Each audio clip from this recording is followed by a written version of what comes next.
And Jake Roberts moved on, and he went to WCW, and then Jim Herd ended up getting replaced by Bill Watts during his time, and Bill Watts didn't particularly like Jake Roberts, so Jake Roberts kind of got like screwed, and then Jake Roberts continued becoming a cautionary tale, and he went back he went back to WWE, but his demons had caught up to him, and etc. They have another documentary all about it that DDP did called The Resurrection of Jake the Snake, and it's really good. It's a really great documentary. Jake Roberts was actually on Joe Rogan, I think, last year. Yeah, no, and 2 years ago. Or it might have been 2 years ago now. It was a really good podcast. He was, the stories that he told, like when in the 80s driving friggin' Andre the Giant, and like they pull over and buy like a 30-pack of beer just for Andre. Like he sat there and he drank a 30-pack of beer on like an hour-long drive to like the arena or wherever they were going. Yeah, and he he would do that. He would drink he would need 2 cases of wine. Mm-hmm. But he wasn't drinking because he was an alcoholic. He drank because he was in severe pain because he had I think it's called macroallergemy. I don't know how to pronounce it. He had like a thyroid problem where like his body continuously grew. Never stopped growing. It was a form of giganticism. Big Show had it too. When Big Show had surgery.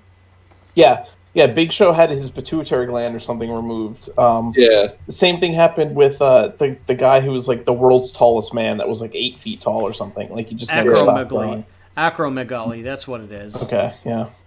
Yeah. And then immediately images of Andre the Giant. Yeah. Yeah. Yeah. But there wasn't anything that they could really do about it at the time. And, they really didn't understand it back then, I don't think. Well, when Andre passed, he went to France for his father's funeral. Mm-hmm. And he buried his father on Friday, and he was they found him on Monday. Yeah. But he was a very special human being. Yeah, he had a very hard life, and I heard this one story where they were out drinking with Andre, and they were in some redneck bar, and these guys were making fun of him and throwing beer cans at him and stuff like that, and he literally went outside. They went to get up and talk to them, and they all ran away. So they went outside, and Andre literally flipped over their car. He just picked it up and flipped it over. Yeah. So they called the cops, and the cops came, and they were like, "Oh, this guy flipped over our car." And then basically they realized it was Andre the Giant, and they're like, and they were like, "Yeah, no." They were all making fun of him and throwing beer cans and taunting him, and that's why he did it. And the cops were like, "Yeah, you guys are assholes. You're going to jail." And they let Andre the Giant go. No, that's really sweet.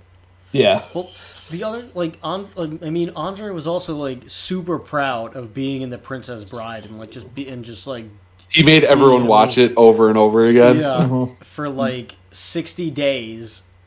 Every day that he was in the movies, he made everybody who was around just go to the movies with him so he could watch his own movie. Yeah, I remember Robin Wright, who was in the movie and was in House of Cards and Wonder Woman and stuff. They're talking about we had to film a scene in the rain between takes to keep me dry. Andre would just put his entire hand on my head like a helmet. It's hilarious. Yeah, they all have very everybody that knew him that he also liked has said that he's been a sweetheart of a guy, but if he didn't like you, you knew he didn't like you. Yeah, because he would destroy you.